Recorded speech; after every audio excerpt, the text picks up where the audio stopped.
madaxweynaha dowlad goboleedka Hirshabelle Cali Cabdillaahi Cosoble ayaa ku dhawaaqay in labada aqal ee baarlamaanka dowlad goboleedka Hirshabelle uga mid noqonaya dowladda dhexe dhawaan lagu dooranayo magaalada Jowhar waana xildhibaanada aqalka sare iyo aqalka hoose waxaana madaxweynuhu uu sheegay in dowlad goboleedka Hirshabelle xildhibaanada laga filayo ay dedeji doonaan si doorashada dalka dib u dhac uusan ugu imaanin. Hirshabelle waa deegaan aad u weyn beelihiisuna aad u waaweyn yihiin hiiraan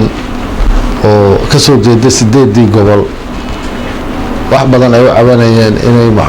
laba gobol inay noqdaan waxa sabab u ahayd wax kala baahane 8 xubnood runtii Hirshabelle waa ay ku dulman tahay balse haddana laba horaan waa cawska jiilaal Soomaaliya inay hore u socoto waa qasab inaan u tanaasulno dalkeena iyo dadkeenana waa ku qasbannahay 8 xubnood haddana in loo qaybiyo intaasoo beelood culays fara badan ay runtii keenaysay balse baarlamaanka Hirshabellena waxaan ka filnaa waa in ay xubnaha iyagu kuwa ay ku sii qanacsan yihiin ama ku qanci karaan ee Hirshabelle matali kara inay soo xulaan u codeeyaan soo kala saaraan waxaan rajeynayaa inay labada aqal ee baarlamaanka dhismaan aqalkan howshiisa haday naga dhamaato maalinka biri ka dambeeya axad ugu dambeyntii ah waxaan rajeynayaa inaan haddana reer Hirshabelle haddaan nahay inaan u gudubno aqalkii hoose xubnahan ku lahayn oo 37 xubnood ayagana xulidooda inaan u dhaqaaqno in baarlamaanka ergooyinkii inay soo xaroodaan isla markaana loo codeeyo oo la kala saaro lagu tartamo waa aqalka hoose waa aqal ay beeluhu ayaga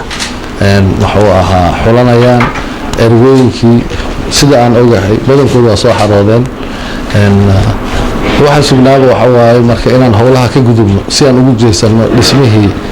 Hirshabelle maamulkiisa iyo golihiisa wasiirada iyo maamuladii kale iyo nidaamkii iyo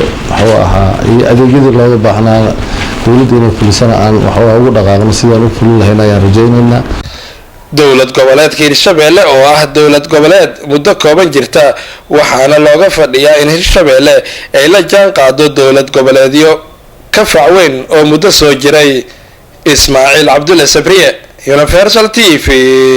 Jowhar.